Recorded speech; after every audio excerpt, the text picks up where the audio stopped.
ఇక ఈరోజు ప్రధాన వార్తలు చూసినట్టయితే రంగారెడ్డి జిల్లా కల్వకుర్తి నియోజకవర్గంలోని మాడుగుల మండల కేంద్రంలోని ఎంఆర్ఓ కార్యాలయం ముందు రోడ్డు పైన ఇర్విన్ గ్రామస్తులు ప్లేకార్డులు ధరించి పెద్ద ఎత్తున ధర్నాకు దిగినటువంటి పరిస్థితి కనిపించింది. ఇర్విన్లో రిజర్వాయర్ నిర్మిస్తే మా భూములు పోతాయి, రిజర్వాయర్ వద్దు, మా భూములు మాకే ముద్దు అని చెప్పేసి వాళ్ళు ప్లేకార్డులు పట్టి నినాదాలు చేసినటువంటి పరిస్థితి కనిపించింది.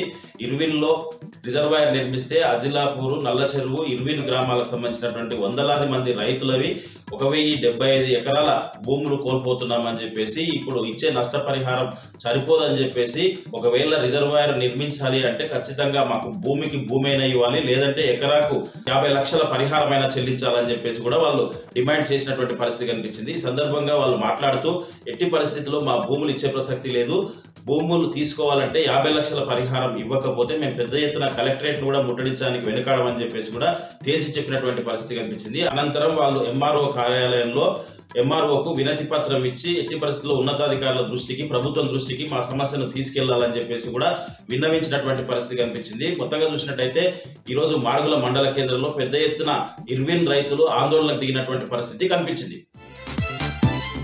మరొక వార్త చూసినట్టయితే నాగర్ కర్నూలు జిల్లా అచ్చంపేట నియోజకవర్గంలోని అమ్రాబాద్ మండల కేంద్రంలో కొన్ని రోజులుగా తాగునీరు రాక అనేక ఇబ్బందులు పడుతున్నామని చెప్పేసి కూడా ప్రజలు ఆవేదన వ్యక్తం చేస్తున్నటువంటి పరిస్థితి కనిపించింది. ఈరోజు తాగునీటి సమస్య పైన బీజేపీ నాయకులు ప్రజలతో కలిసి ఖాళీ బిందెలతో వాళ్ళు నిరసన తెలియజేసినటువంటి పరిస్థితి కనిపించింది. స్థానిక ఎమ్మెల్యే డౌన్ అని చెప్పేసి కూడా వాళ్ళు నినాదాలు చేసినటువంటి పరిస్థితి కనిపించింది.